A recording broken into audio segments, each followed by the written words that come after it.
Hello everyone, and welcome to an episode long time coming. That is Chris's Chaos. I am your host, the one and only Chris Cortez, and today we are doing a quick review of Wrestle Kingdom 19, held nowhere else but the Tokyo Dome on January 5th, 2025. Now, as you know, it's been a minute. If you've been following this channel, it's been months. There's been so much going on, from traveling throughout Europe to dealing with work, working, starting a new teaching job, and just getting used to the area. You think it sounds easy on the surface, but on the inside, it takes a minute to kind of get it all together, to really make your place that you've moved to feel like home. And it does. It's great. Love it. It's so much fun in Germany as far as just getting outside and saying hello to people and working out, going to the gym, traveling with my wife, having a good time, just hanging out, watching shows, making the home feel like home. And then on top of that, you've got to deal with things back home. You have family emergencies that take place.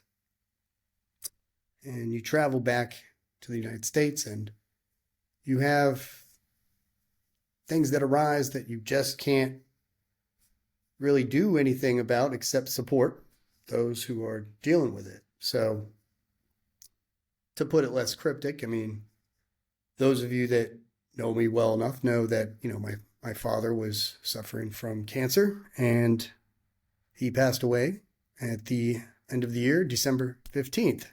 And it was difficult to say the least. That goes without saying. It was heartbreaking and,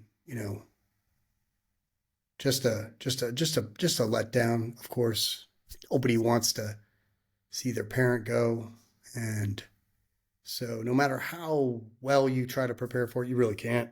But what I was going to say was this, is that, for someone who had so much faith and strength, I'm not going to, go too much deep into it right now, but I will say this, my father was very strong, and those that knew him knew he was strong-willed, very clear on his thoughts and opinions. And he was definitely a man of faith. So if you knew him, you knew that he kind of had very little fear, this guy. Knew him growing up. You knew he didn't really have fear, not like a lot of other people.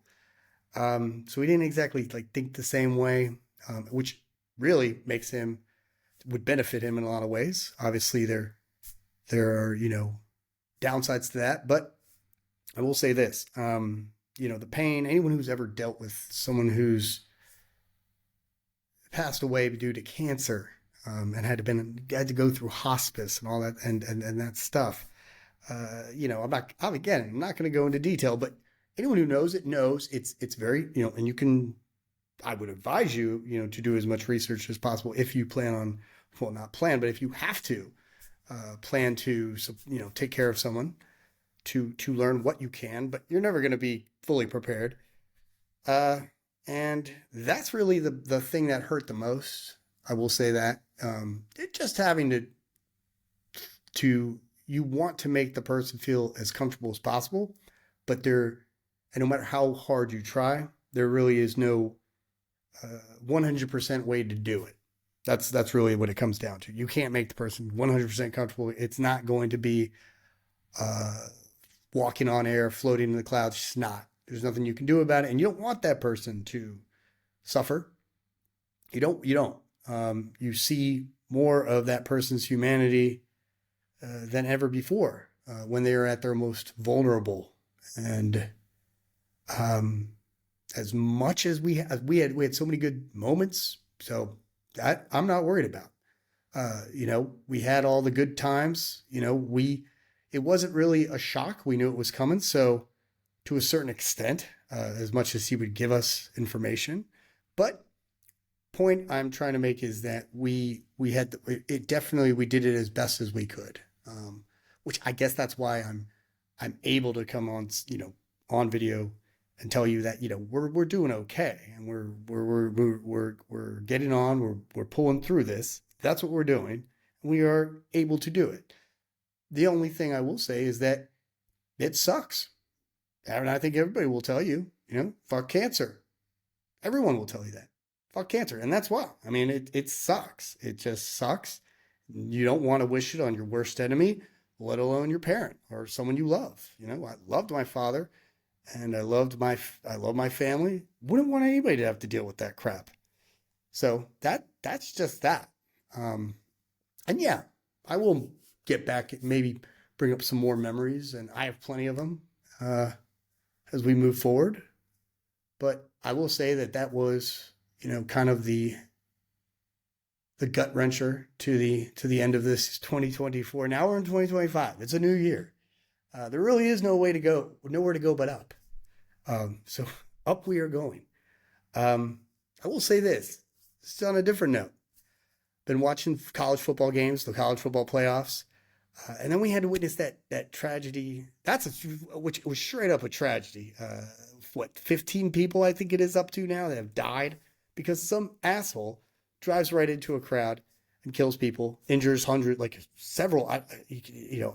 Looking back, I think it was in the hundreds, and shooting at police officers. They gun him down. I mean, it's just, and we come to find out that he's connected to, or he had a military background, had a background in IT. It's disgraceful.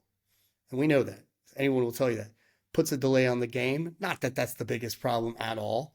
Obviously is the tragedy, but still, it's just what is supposed to be a great holiday time for people to enjoy themselves in New Orleans. And it already gets wild enough there. No, let's go ahead and bring some asshole, idiot, moron who's going to do what he did. And he's in, he's in God's hands now. So that's all I can say about that. We don't know what's left, but it's beyond our control. So there you go. And prayers to the families of people that had to deal with that tragedy, because that sucks. That really does suck, because nobody's seeing it coming at all.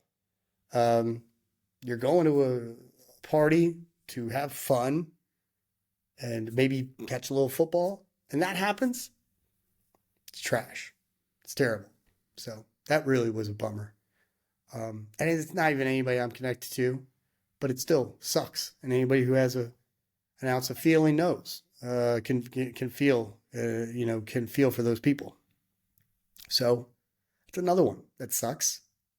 But I will say, college football, it's been great. NFL, been great. I'm a big fan of the Detroit Lions. We got the biggest game coming up, Minnesota Vikings. Winner takes it all. Winner takes number one seed. You don't know, if anyone who knows how important that seed is. The Lions have gone to the NFC Championships now twice in Super Bowl era history. The last time was against San Francisco 49ers. It was in San Francisco. They lost. It was kind of a given they were going to lose. The last time before that was 1992 in Washington, D.C. against then the Washington Redskins, now the Commanders. Barry Sanders, as close as he was going to get to a Super Bowl championship, lost that game. Again, the Lions have never been the number one seed. They have never had an NFC championship in Detroit. And I guarantee you, if it goes to Detroit, if they're the number one seed, they're going to win. They're going to the Super Bowl. Nobody is going to come to their house and beat them in this year's playoffs. That I can tell you. Now, if they lose, it would be that much sweeter if they go into everybody else's house and beat them. Because they are as good as they have ever been as a team, ever.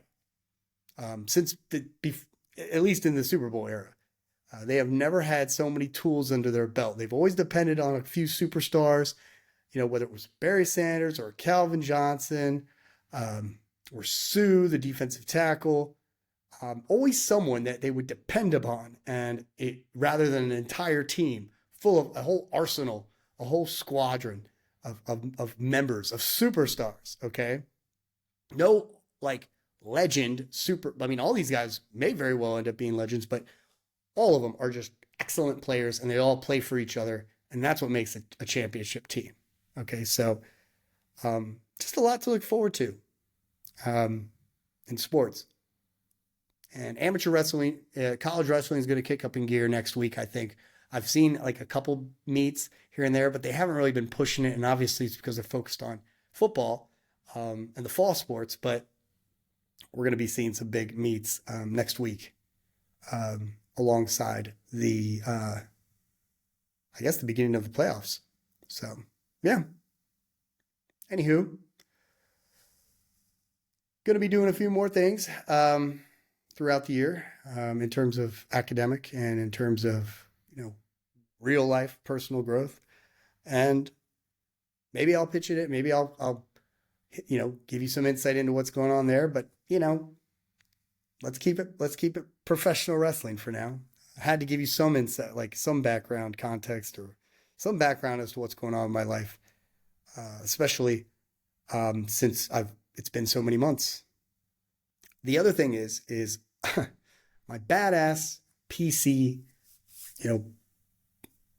a PC that I built, the graphics card just malfunctioned, and now I'm working with a company here in Germany to send it back to the company. It's the worst thing that could possibly happen with that computer pretty much happened. I have an issue with it, and I have no way of getting it to the original company that built the computer with me. And that has all the warranties, can make it as easy as pie to get it all fixed. No, we're in Germany, so but I still got my trusty laptop, MSI. This thing is pretty sweet. I knew getting this thing would keep me afloat, especially with work and traveling. So there you go. Now, in case you don't know, this is ChannelCortez33, focusing on New Japan Pro Wrestling, a little bit of AEW, a little bit of WWE. Might get into some other stuff too. You never know. I do want to do perhaps a review of a book I read. It's called The Translation of Father Torturo. Man, was that a depraved book, to say the least. Now, it's one of those books that is supposed to kind of, I guess, garner in, or I guess, open up a new genre of literature known as neo-decadence that's been going on to this day. And I want to kind of break down the analysis of it, talk about its key motifs, its key themes, what makes a neo-decadent novel, and of course the neo-decadent hero in Father Torturo, a character essentially that you really cannot root for. You can't really give him too much justification for his actions. You just can't help but stop reading and can't help but stop observing and recognizing his good qualities, but cannot sympathize too much with this guy. We'll get into that. Hopefully, I'd like to do a little literature review on this channel. And yeah, so that's where we're going. I was starting to get into a lot of cool intro graphics, working with DaVinci Resolve, working with just basic stuff like PowerPoint and Canva, just and coming to, bringing it all together with DaVinci, and even using a little bit of Riverside to make things that, I wouldn't normally have been able to do. But then I got kind of put on a hiatus. So that's where we're at. But we will do a quick review just to kind of break the ice, to say, hey, I'm still here, still doing it, to let you know I'm doing all right, and that I still watch the product. Really haven't been keeping up with as much WWE and AEW. There is a lot going on there. There's some good stuff there. I mean, I'm definitely going to watch the Royal Rumble. Definitely going to watch Wrestle Dynasty. We're going to do a quick prediction for that today too. And obviously I had to do Wrestle Kingdom. I had to watch it. So I woke up, watched it live. One of the great things, many great things about Germany is that I can watch New Japan live at a reasonable hour in the morning, especially if it's on a Saturday like today. So we're going to get into it. Okay. Before I do, though, please, I'm going to let you know, please hit that like or subscribe button. Please give me some comments in the feedback sections. Let me know what you think. What do you want to hear? What do you want to know? What do you want to learn about? Nothing personal. Don't be a turd face goon. Don't be a creep on it, all right? You know who you are. You keep doing that in your own shadows, okay? Speaking of shadows, what we do in the shadows, it's over. Oh, I think they might do a spinoff with Nandor and Guillermo. That would be great. I don't think it's definitely, I mean, it's just an idea. That would be pretty cool, though. Of course, I would watch it, at least for a little bit. But what we do in the shadows, excellent show, 6 seasons deep. Definitely helped me with some hard times when I first started watching it. It's just a fun show. It's macabre. It's dry, it's satirical. It's very humorous and witty. And for those of you who know, if you don't, get into it. Nothing like a great bunch of vampires living together in Staten Island, New York. So, and its production is very similar to that of Parks and Rec, The Office, Spinal Tap. There was a movie, What We Do in the Shadows 2, that was directed by the same person, same guy who did Thor, Ragnarok, and Love and Thunder, and he's probably going to be doing a Star Wars movie soon. Anywho, we're going to get into this Wrestle Kingdom. Now, I'm going to just say it. Right off the bat, should have said this sooner. What we had was a Wrestle Kingdom 19 that was tight. It wasn't fantastic. It wasn't the best Wrestle Kingdom. I don't think anybody is expecting it to be like the best Wrestle Kingdom of all time. If anything, many of us were worried, and I'm sure there are going to be critics that are going to be saying things like, oh, it's over, and New Japan is now ruined because of AEW, and this was just a pure example of how far things have gone. Calm it down. Hold your horses. Hold the reins before you start to lose it. Because yes, I've had those concerns too. I just haven't preached them like it was for real. This was a tight Wrestle Kingdom. There were several things to enjoy. The one thing that was really the letdown, it was something that nobody could have done anything about. And that was Doki versus El Phantasmo. Due to a referee decision, it looked like Doki had gotten injured. I really wasn't able to get a clear picture, and the commentators really weren't going to say what exactly happened. They said all they could say really was that the ref had made the right call, and that this is terrible and these things happen. And El Desperado kind of said a little speech.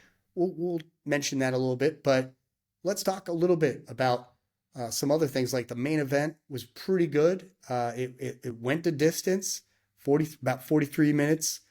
43 minutes, 44 seconds, just under 44 minutes. It obviously went the distance. Little slow at times. I was not glued to it. So that just kind of gives you a hint of an idea that it wasn't quite where it needed to be. But let's go off the top. The first match was fun. I think it was the kickoff battle royal, but elimination match. You got to throw somebody over the top ropes, or you could pin them. And I know Toru Yano made a couple pin eliminations. He had his spots, and it was fun. A lot of different people showed up. I wasn't expecting to show up. Check it out. I think it was no big deal that anyone got, like, this wasn't really, it isn't like the WWE when you see like someone who is on the up and up all of a sudden get eliminated in a battle royal. You can't be like, okay, this guy's buried. It's just more like, okay, this is literally a kickoff for people to fill in the seats. And these guys probably have something going on the next day, or they have something going on down the road. They're not worried. They're trying to get a match going to build up someone who really deserves to be built up, who's really put on a lot of great performances throughout the year of 2024, was Hiroki Goto. He did excellent in G1 Climax. It's a time for him to shine a little bit, give him some roses, some flowers.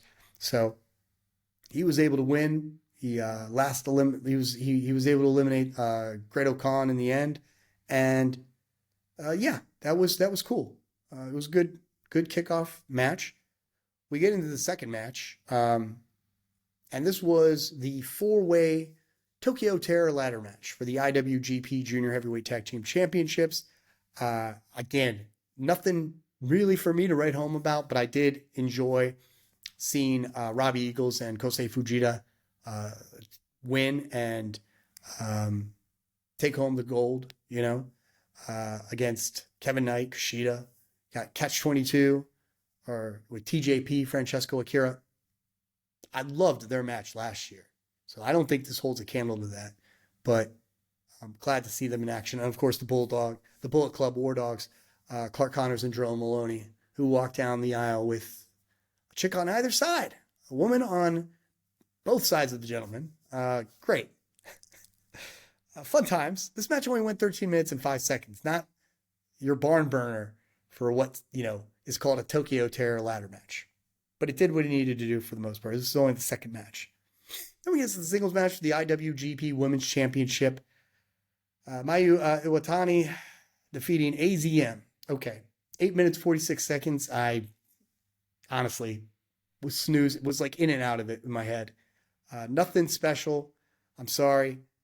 New Japan really has to step up their game if they're going to truly compete and have a real women's division. Nothing that they've shown me in the last few years has caught my attention. As far as I'm concerned, you can talk about your indie, you can talk about Impact, you can talk about AEW, but no doubt about it, WWE is doing the best. You can't take it away from them. And they're not even doing anything perfect. They have plenty to fix.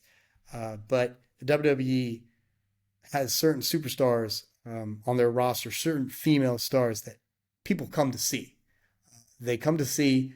They are their favorites. They keep their eyes focused on the match.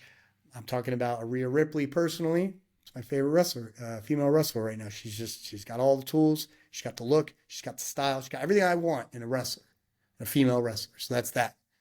Even Liv Morgan has stepped up her game. I'm impressed with her work as the years have gone on. And yeah, that's just scratching the surface. We could talk about that some more. Maybe we'll see what happens tomorrow. We'll talk about that. But I wasn't impressed with this IWGP Women's Championship. So then we get to that four-way match for the New Japan World Television Championship. Some cool spots like Jeff Cobb doing a tope suicida over the top rope onto the opponents. It was great. That was just, they had to replay that. It was excellent. Go back and watch this one. It was fun. I'm so glad that ELP won this one at 10 minutes and 4 seconds. The guy deserves so much. And, I'm just happy that he was able to win this title. Puts himself, at the card. He has a seat at the table, so to speak, and he deserves it. I think just as much as anybody else. So you could have given him any belt tonight, maybe minus the World Championship. I just would have been okay with it because how much commitment and work he's put into this promotion, just as much as anybody else, if not more, is ELP, El Phantasmo. So very happy with that. Fun little match. Then you got the lumberjack match between Hiroshi Tanahashi and Evil, your boy. This was a fun little match. He had a few appearances. I believe it was Shibata. He showed up in the end to just kind of challenge Tanahashi for tomorrow for Wrestle Dynasty. Now, keep in mind, if Tanahashi had lost, he would have had to retire from in-ring competition. I just don't think he's going to do it to Evil at this kind of atmosphere. I'm not saying that he won't do it in this fashion where he loses a match, but nah. So it wasn't a surprise. Those big surprises here. Great fun match. I think Evil, I don't know who the hell keeps putting Evil down and thinks he's just like a joke or like a sham or whatever. He always puts on a good show when he needs to. He's always that guy. He's like the $1 million man for New Japan Pro Wrestling, okay?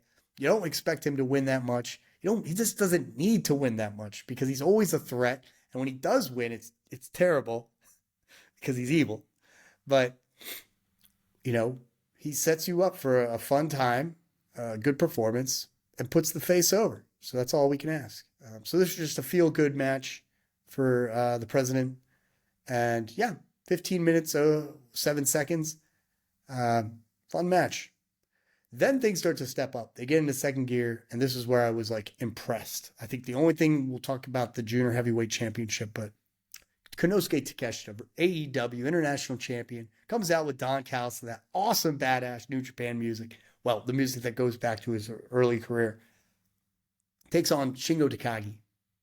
Winner takes all, the never open weight and the International Championship, the New Japan title and the AEW International title. So this is fantastic. No doubt in my mind that Takeshita was going to win this one. At 12 minutes and 42 seconds, it was a hard-hitting, perfect little match. Takeshita, as far as I'm concerned now, it's just becoming more and more clear to me as if I didn't already see it in the G1. I truly believe he is the best wrestler in the business right now. Pound for pound in terms of just total package, okay? In doing everything that he can do. He's got all the tools. He's got the look. In that ring, he's the best. I think you could put him against anybody, and he just can beat them. He can outperform them. I'm talking about Gunther. I'm talking about anyone you want to talk about. Let's talk about it. And I'm telling you now, Takeshi is the best. Obviously, he doesn't have those mic skills. That's what Don Callis is for. But even when he wants to talk, it's still fun. He's got the look, though. He's got the entrance, got the music, and he's got far more ability than he needs to have that distinction as the best wrestler in the business today. And I'm so glad he was the international champ, the AEW international champion. I know I hadn't really talked much since after Gina won Climax, but I said when he returned to AEW, you guys better be giving him some serious accolades, some serious attention, and not treat him like, a mid-card player.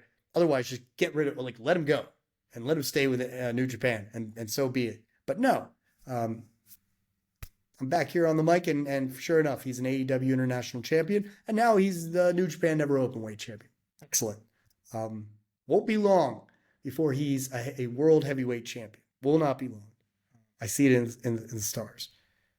So we get to match 7, El Desperado, Doki. Looked like it was about to be a pretty awesome match. A lot of high flying, a lot of high risk maneuvers coming in. And at 5 minutes and 23 seconds, Doki appears to have injured himself. Now, I didn't see the moment, the spot, but the ref called it. This could be a setup. I don't know. I hope it is, obviously, because I never want to see Doki get injured. The guy has had hell of a run throughout 2024. He's been doing better and better every year. So I'm just hoping that everything is okay. We get to Yota Tsuji versus David Finlay. But before that, I will say, okay, El Desperado, he does say a little speech, basically saying that I'm not sorry for what happened because this is a high-risk business and we make these high risks and these things happen. So I just hope that you get better and basically we'll do it again. Okay. But we step it right back into business with the 8th match. Yota Tsuji defeating David Finlay, who has been the champion of the global heavyweight champion for quite some time, the IWGP champion. Pretty impressive match. Went just under 20 minutes, 19:39. A hell of a match. Just hard hitting, a lot of back and forth. It was energetic. I love the commentating, talking about David Finlay pretty much caring more about this title than his own son, his own newborn son. As far as he's concerned, this is the most important thing in his life, including his kid. Can't get more ridiculous than that, but it does make for good show. Okay, obviously, clearly, this title does not mean more to him. It's not even the number one. It's not even the top belt, top strap. So it's not clearly he doesn't, and even that wouldn't be as important as his child. But it does add for some more theatrics, some more drama, and fun. It was great. David Finlay put on a hell of a show. Really put Tsuji over. I get a sense that these guys, though, as I'm watching this, I'm not saying maybe I could be completely off, and I'm not trying to read their minds, but I do get a sense that, they're going into this Wrestle Kingdom and they're thinking to themselves, wow, night 2 is technically tomorrow with this Wrestle Dynasty, this cross-promotional thing that's supposed to help us. Which I'm just a little kind of, at odds with it. I'm a little conflicted about the fact that they're going to go ahead and have this cross-promotional event following their number one, promotional event. And by the way, Kenny Omega is returning to action come on, to fight. Man, I'm like, obviously I'm having like, little brain farts here. Gabe Kidd, jeez, who I love, and he's actually a perfect opponent for Kenny Omega. We're gonna get into that, but this match was hard hitting. I'm very impressed. I definitely would go back and see this one. This was definitely in the top 3, top 4 at least. I would say that seriously, it's definitely the pacing of this card. That's another thing I really appreciated, was I do feel like every match kind of just kept getting better and better until the main event. Well, I'm not saying the main event wasn't good. I just think that the best match was the next match. Tetsuya Naito versus Hiromu Takahashi. It's just a singles match. This is like a little bit of a feud match, a little bit of a grudge match. It's more for bragging rights, more to set up Hiromu to possibly take on the champ. And this match has kind of proved that Takahashi, I'm sorry, whoever thinks otherwise, I'm sorry, but you're wrong. We can go at it. Naito and Takahashi put on a hell of a performance. They know each other so well. They know how to protect each other, and they know how to like bring out the best. I still think Naito, this could have been the main event of Wrestle Kingdom. This could have been the big match. Naito should have been he could have been defending his title against Hiromu Takahashi or Shingo or Tsuji, and either one of them. I think this was the right call, though. I mean, I think it would have been great if it could have. It just goes to show that Sabre could have lost, shocked the world. Naito retains, and then we have a Hiromu Takahashi out of nowhere take on Naito for the championship. Would have been a barn burner. I think these guys could have gone 30 minutes, 40 minutes, easy, and put on a hell of a match. This match was excellent. This was the match of the night as far as I'm concerned. And I think a lot of other people are going to agree with me on that. And I think a lot of other people are maybe scratching their heads a little bit, being like, why did they take the title off Naito? And you can answer your stupid question, your stupid comments, like you're out of nowhere, supposedly witty comebacks with, oh, well, because he's completely over the hill, or he's completely out of it, or he hasn't put on a good show in this many years, or no. The people come to see him. They sit down in their seats. That is what makes him the guy. And as long as you do that, you're the man. And as far as I'm concerned, he's still the man in New Japan Pro Wrestling. He's the guy. I think there are a lot of others that are still kind of gunning for his spot, but he's still the guy. Okay. Then you got, and before I switch to the next match, I mean, there were quite a few finishers. Hiromu did look like he was going to win it until kind of the last couple of minutes. You kind of saw it, that it was kind of putting in the final pieces, final nails in the coffin. He hit Valencia. He hit Destino. Every time he did it was perfect. Takahashi even hit Destino, looked good. Then he hit a time bomb, looked excellent. Wasn't enough. Naito was victorious. They both bumped fists at the end. They didn't bump fists at the beginning, so you knew there was quite a bit of tension between the two. Go back and watch this one. This is definitely the match to watch, in my opinion. A lot of little like subtle story to it, and it was the match of the night. So that's that. Final match: Zack Sabre Jr. versus Shota Umino, the Roughneck, one of the Three Musketeers. 2 years ago, these guys, Yota Tsuji, Shota Umino, and Ren Narita, all three of them came in together, just starting to make a name for themselves. Now look at Shota Umino's headlining Wrestle Kingdom, albeit Wrestle Dynasty is tomorrow night. So it's kind of like the night one of Wrestle Kingdom. But still, he puts on a hell of a match with Zack Sabre. I think Sabre is excellent at being able to be the ring general. He is a ring general. He's able to, kind of call the match as he sees fit. Then meanwhile, you have a Shota Umino who's in like the prime of his life. Couldn't be any more in shape and ready to do this type of a match, to go the distance and do everything he needs to do. So it was a hell of a match. There were just some points that were a little bit slow, and you just kind of like looked at them and thinking like, okay, where are they going with this? And I don't see as much emotion involved and as much energy in these these small moments. It wasn't Switchblade, Jay White versus, Kota Ibushi and Kota Ibushi, and then what's it called? It wasn't like, obviously it wasn't like Okada Omega. No, you're not going to get that until you have quite a build. You knew this. I mean, Shota's still green. This is kind of like his first attempt. You knew Sabre was going to win this. They were talking about like, oh, the odds are stacked against him, being that it is in Wrestle Kingdom, the champion tends to not retain, let alone a non-Japanese champion who has not retained since Brock Lesnar, the days of Brock Lesnar, excuse me. But that's just giving it away. Sabre's going to win. He's only just won the title, maybe a few months ago in October. King of Pro Wrestling took out Naito. He's not losing it anytime soon. Don't expect him to lose it. Maybe Dominion. I don't know. Just don't see it coming anytime soon. And if he does lose it, I think he's going to drop it to someone they need to build. And I think if there was anyone that they do need to build right now more than ever, it's Sonata. Still going with Sonata. He's your guy. I think Suji's in the right place to carry on this title, this Global Heavyweight Championship. I think Shota Umino now has something to prove in that he can make his way back to the grand stage. He will one day fight for the title at the main event of Wrestle Kingdom one day.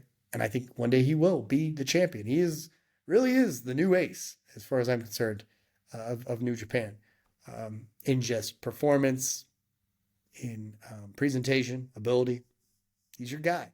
Red Narita looked great. I mean, all these guys had matches. Red Narita, champion, television champion, drops the LP, which in a feud that was kind of building since G1. So a lot of stories put to rest, as they do at Wrestle Kingdom. The match kind of ended the way it needed to. Nice stack driver in the end. I mean, there was a lot of moments where I thought maybe Shota would tap, but no. I mean, Sabre's putting on his clinic.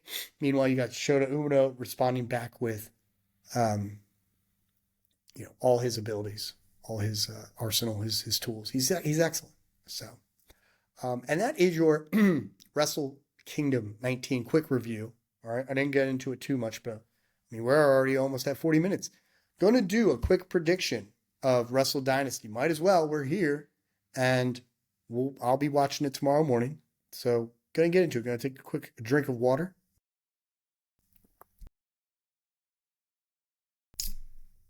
And remind you to please hit that like or subscribe button.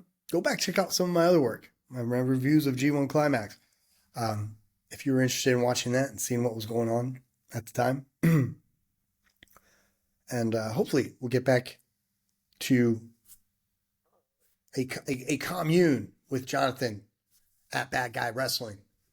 We got some big things coming up. Hey, Raw's going to Netflix on Monday. It's going to be the premiere night.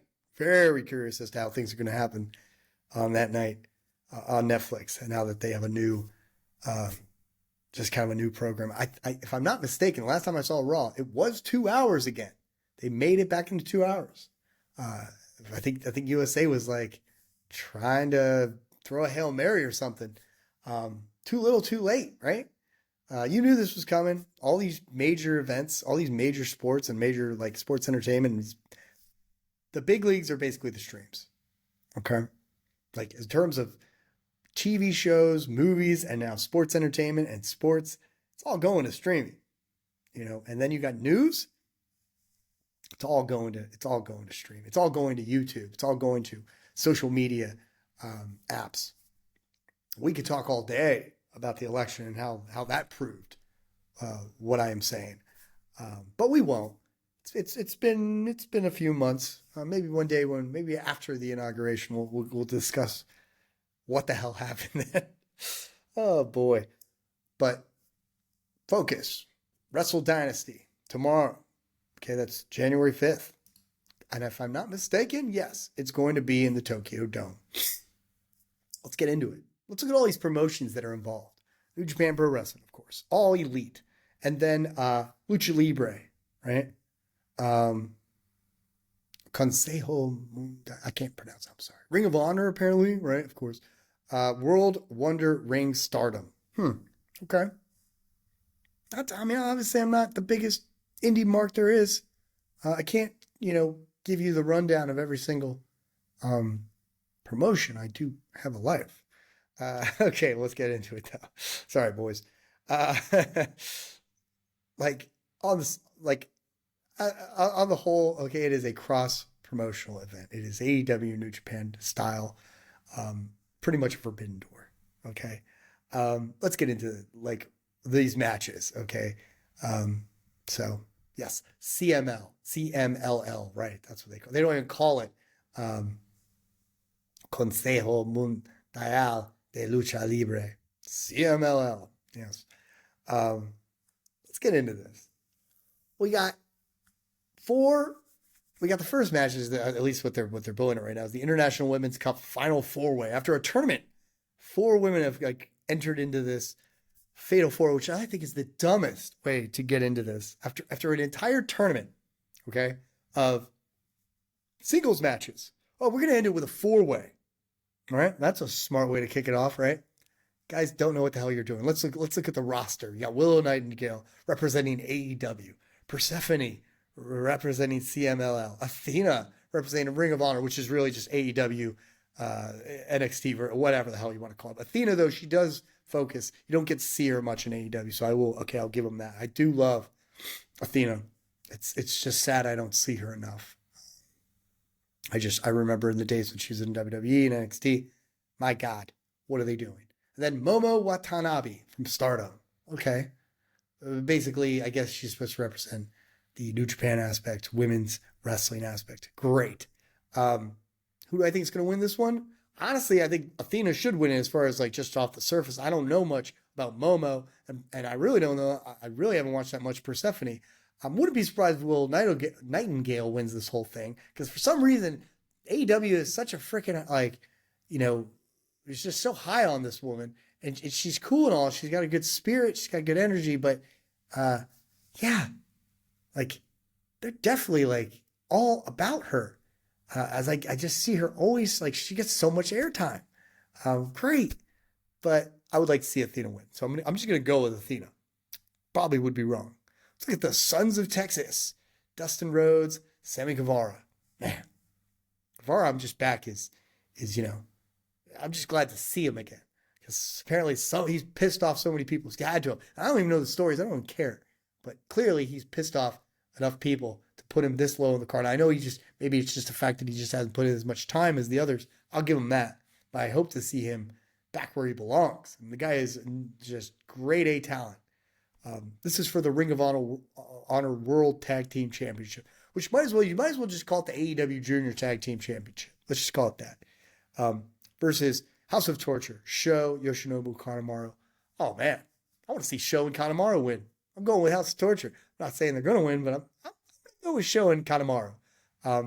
Would give them more spotlight, more chance to show up. I think you need to get Guevara out of here, out of this area, this division, whatever the hell you want to call it. And Dustin Rhodes has no place in a junior tag team division, because that's what this is. There's no place in the Ring of Honor World Tag Team Championships. Come on.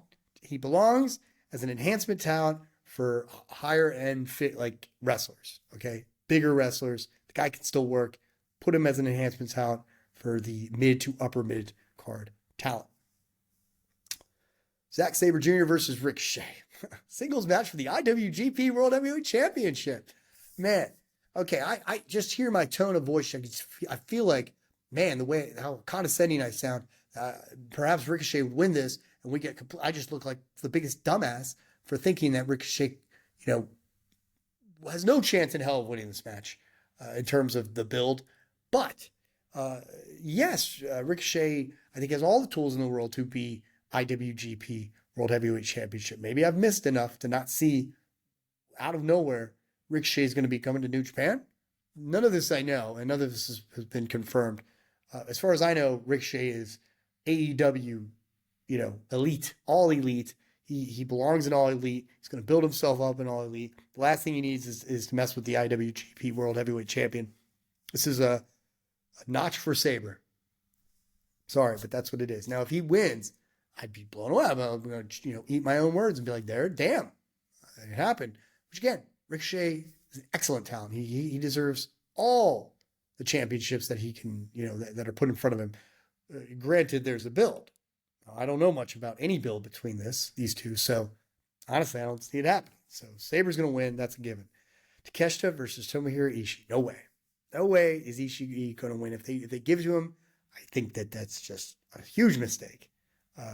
He is so past his prime, this guy. He can still go. He can still work. He can still put on hell of matches, but he's just not there.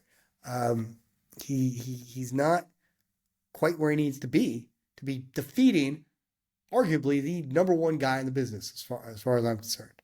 So no, Takeshi's going to win this one.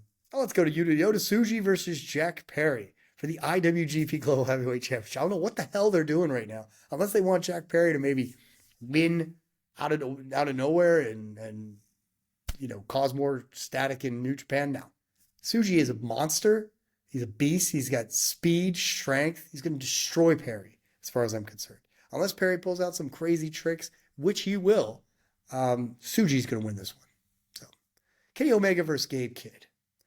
I don't even know what the hell to call this, because is Kenny Omega supposed to represent AEW? Because I feel like he's been more so just repping New Japan than anything else. And Gabe Kidd is your ultimate war dog, most pissed off individual. He's going to be such an asshole. He's such a good talent. It's going to Kenny Omega, obviously.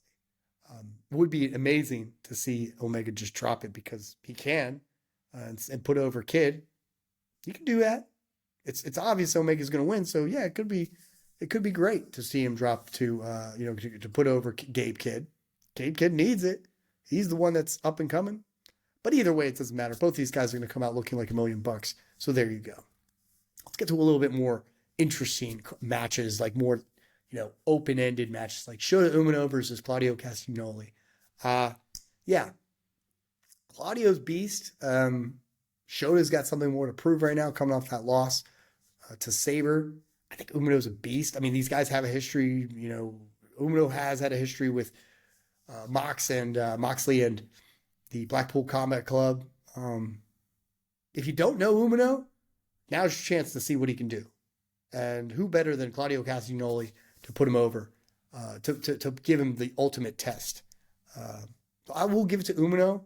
Wouldn't be surprised if Claudio won, but I'm going to give it to Umino. This is just my bet. Okay, could go either way. Finlay versus Brody King. Man, Finlay's already coming off a loss. Wouldn't be surprised if he loses to this monster in Brody King, but I still see King more as like a tag competitor. Maybe he's going after a singles run, a singles competitor run, but Finlay's got to bounce back quick, because he just lost his baby before his baby.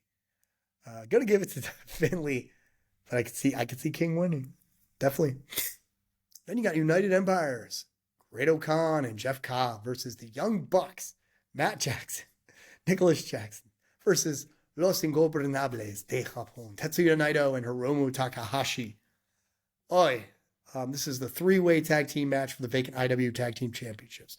I'm giving it to LIJ, honestly. They're the ones that needed them. They're the ones with the story. Naito and Takahashi winning that tag league, competing together and having this friction between them, which led to this match at Wrestle Kingdom. Naito needs some gold. Hiromu needs some gold. I'm giving it to Naito and Takahashi. So, bringing just things back a little bit before we get to the last few matches, which, by the way, there are still 3 more matches to go over. This card is stacked. 12 matches. More. This is 2 more than the Wrestle Kingdom event. I still think I'm looking and reading these predictions, making these predictions myself, which honestly, I obviously could be completely wrong. It better go in New Japan's favor. I think that's fair is fair. This is Forbidden Door is more of like America's AEW cross-promotional event. This is going to be New Japan's cross-promotional event, and it's going to go to New Japan. And I think that that being said, that's why I'm definitely leaning more towards New Japan competitors winning the majority of these matches, which I've said. Now, if we go back, way back, right, to I'm actually gonna have to find it and go to my my videos. Last, the last video I did was predictions for it was for All In, and I was so sure that certain things were going to happen that didn't. I eat my words. I admit it. I was off. And then sure enough, all these things kept piling up to keep me off the mic, to keep me out of the camera, keep me off YouTube. But I do have and again, which maybe it's humbling me a little bit to be like, hey, I totally could be wrong, which I've always said that. But I will say this, I am firm about these predictions. New Japan, they're going to win the majority of these matches. I think most of us are aware of that. Mercedes Moné from New Japan Strong versus Mina Shirakawa, the undisputed British Women's Champion. This is a winner's take all Strong Women's Championship. I honestly think this one's going to go to Mina. I could be dead wrong. Mercedes Moné, honestly, I'm a little disappointed in how she really hasn't kept my eye. She's just become this like monster heel at one point. Not really a monster heel, but kind of like a golden heel. Someone who just kind of comes off as being more than she is. She just hasn't really competed in matches like we've seen before. Like obviously when she was Sasha Banks. But I could be wrong. I want to be wrong about this one. I want to see two individuals go at it. This is if it is truly the 10th match of the night, it's going to be down the list. They're going to give them the time. I hope it's great. Which leads me to my next match, which is the New Japan Pro Wrestling 4 CML wrestlers. An 8-man lucha gauntlet match. I have no idea. It's all to be announced. We don't even know. Roshi Tanahashi versus Katsuyori Shibata. I'll give it to Shibata. Hey, it's not on Tanahashi's career is not on the line. So, I want to go back and look to see how this is truly like going to be built up, the actual card. Let's see if New Japan's website has actually shown it. See where they're going with it.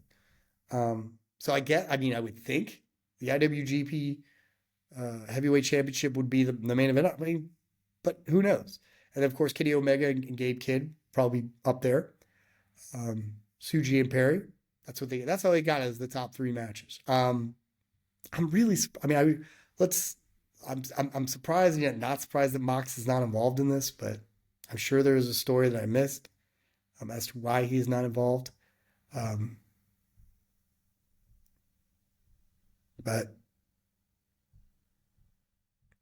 the way, I'm not surprised that after Bryan Danielson pretty much was like, I'm done, dropped it to Mox. I mean, Mox really is the workhorse. I mean, he really is the guy in AEW in a lot of ways. Really has been. He is like, if Roman Reigns runs SmackDown when he did, for as long as he did, as the Universal Champion, and Seth Rollins is like your workhorse champion of the Monday Night Raw, of the World Heavyweight Championship, then Mox is your AEW guy. I mean, he is your alternative to these. The Shield is still running the show. And I know Cody Rhodes is now still champion, and rightly so. And Gunther is the World Heavyweight Champion. But you do know that the Shield is always, in the shadows. They're always lurking. So if one of them isn't champion, the other one will be champion soon enough. These guys really do dominate the wrestling industry and have been doing so since for the last 10, 11 years. Just since they showed up on, that pay-per-view, I believe it was Survivor Series, and helped CM Punk. They've really kind of more and more garnered their stroke, their control over the business. They really do.